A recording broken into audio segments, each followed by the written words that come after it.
Hey, good afternoon, everyone. I want to welcome you to the Learning Clinic on CKLU 96.7 FM. This is your host, Bob Kirwan.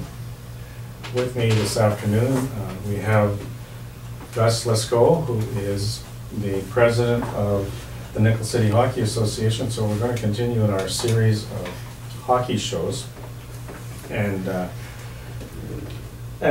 find out a little bit more about this new association that has been formed in the Nickel District as part of the Nickel District Hockey League.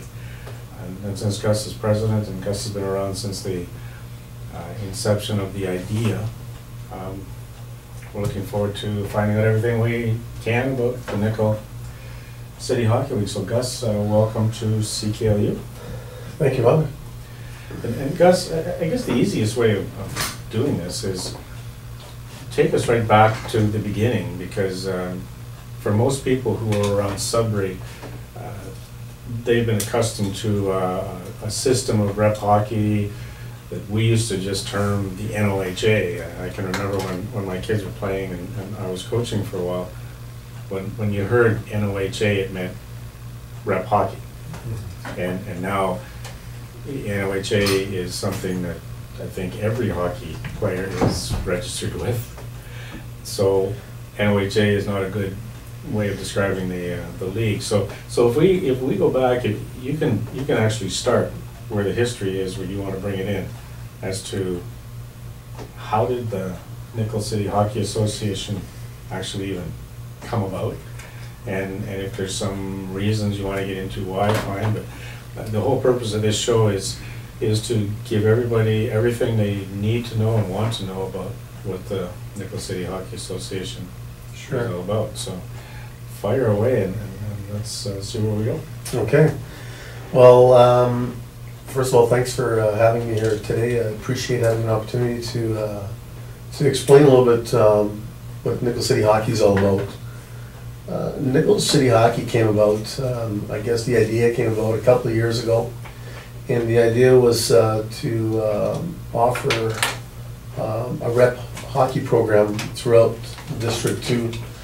District 2, if you look at the associations that are part of District 2, they include Coniston, Garson, Capriol, Valley East, Walden, Rayside, Laurentian Falls.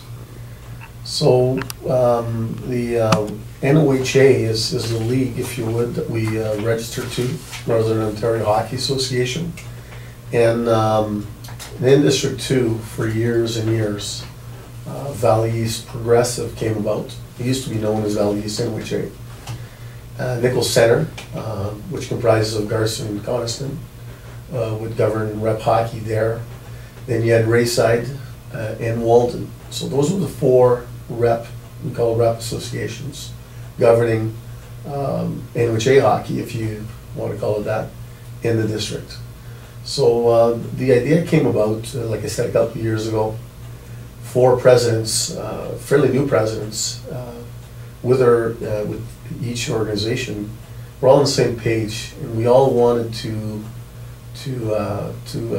have some dialogue, first of all, because this didn't happen overnight. It took a couple of years of meetings and discussions and getting the right people on board to make sure that we could make this happen. Of course, we had to make sure that the NCHA governing body was on board with all of this as well, and so we got their approval and their endorsement. Actually, we got their approval this past January, where Yves Lalibert and myself made a presentation to the board directors, and they approved it unanimously. So it was a big feat there. So it's only been since January that it's been approved. It was approved in January for the start of the coming season. So this fall is the first taste that anyone's going to have with regards to the new governing body for rep hockey in District 2.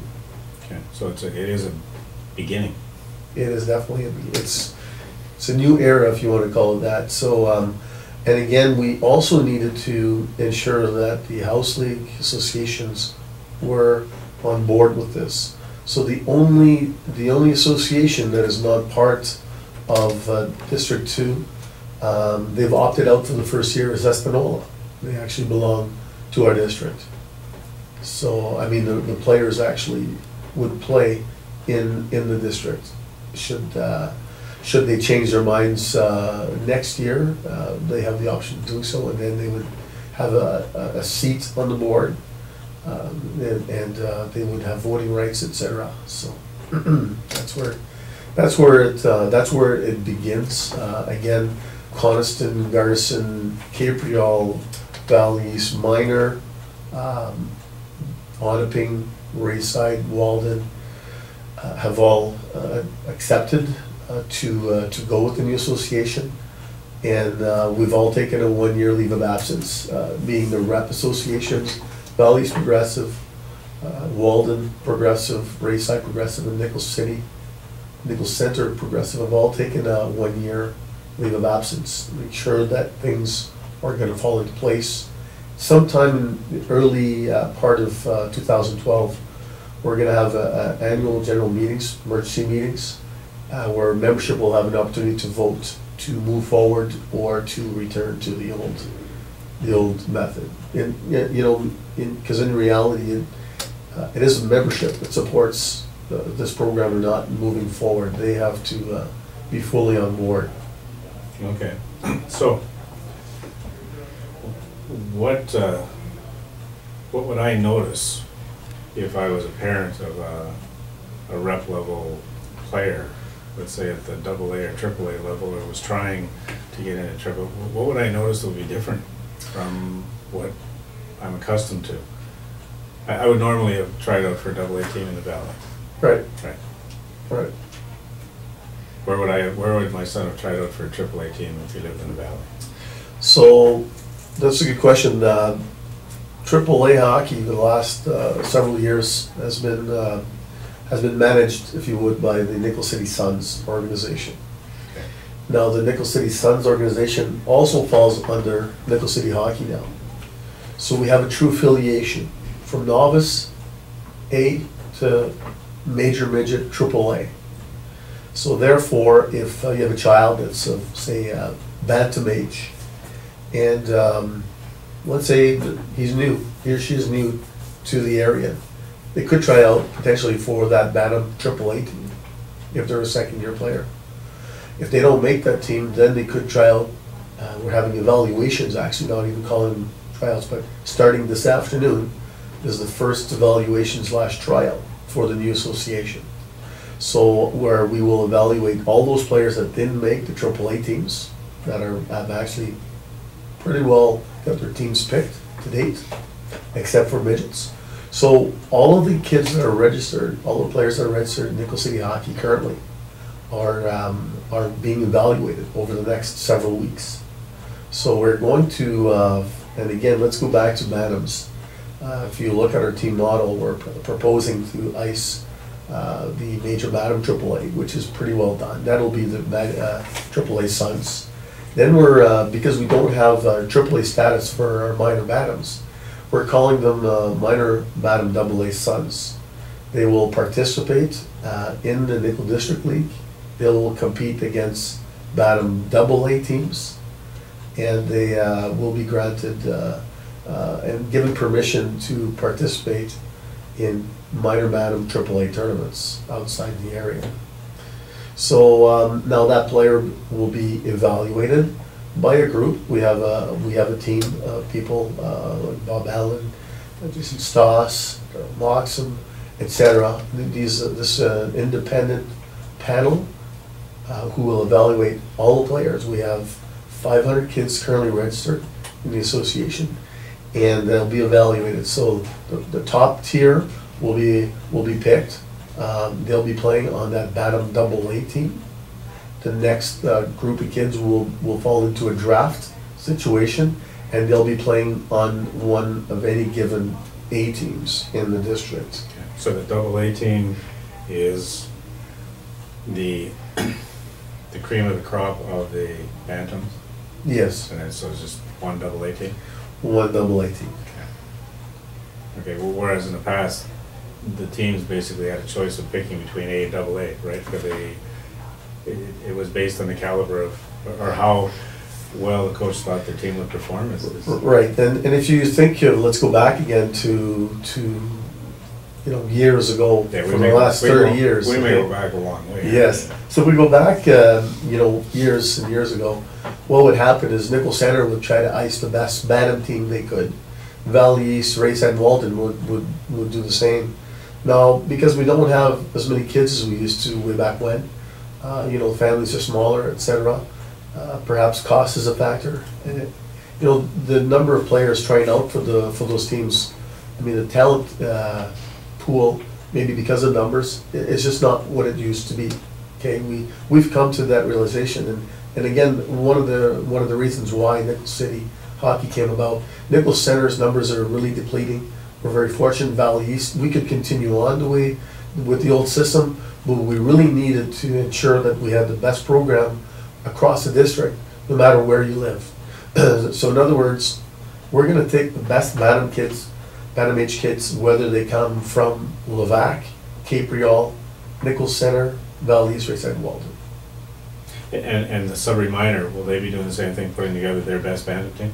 Sudbury Minor has always done so, right? So between Sudbury and Coppercliff, I believe the intent this year is that Coppercliff would ice the minor teams, and Sudbury is going to be icing the major clubs. So would Coppercliff be icing a minor AAA? Sudbury will ice the AAA teams. So Sudbury will ice a minor Bantam AAAs, a minor PB AAAs. So your minor Bantam AAs, would you play? I mean, you already said this, and I've Yes, lost already. Would you play in the Bantam AAA? That's yet to be decided. I mean, my hope would be, and you just opened the door to something else here, because there's talks right now going on, dialogue with the Sioux. We may actually see Sault Ste. Marie travel to the Sudbury area and play in the Nickel District League. And if that was to happen, North Bay's already made their intentions known that they want to ice a minor Bantam team, and they want to ice a minor midget team in the Nickel District League. AAA. Yeah, they would be playing, well, the minor Bantams are classified as AA, and the minor midgets would also be AA. So if we, first of all, our minor Bantam AAs would probably be playing against our elite Bantam AAs in the same division within Nickel District. Now, if these negotiations are successful, and if Nickel District approves it, you could see Sault Ste. Marie play in a division within Nickel District against our elite teams or minor. So for example, Bantams again, so Sault Ste. Marie's applied to ice a minor Bantam AA elite team. They would play against our minor Bantam AA Sons.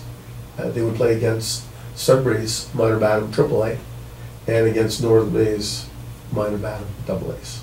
So that would be an elite division on its own within Nickel District.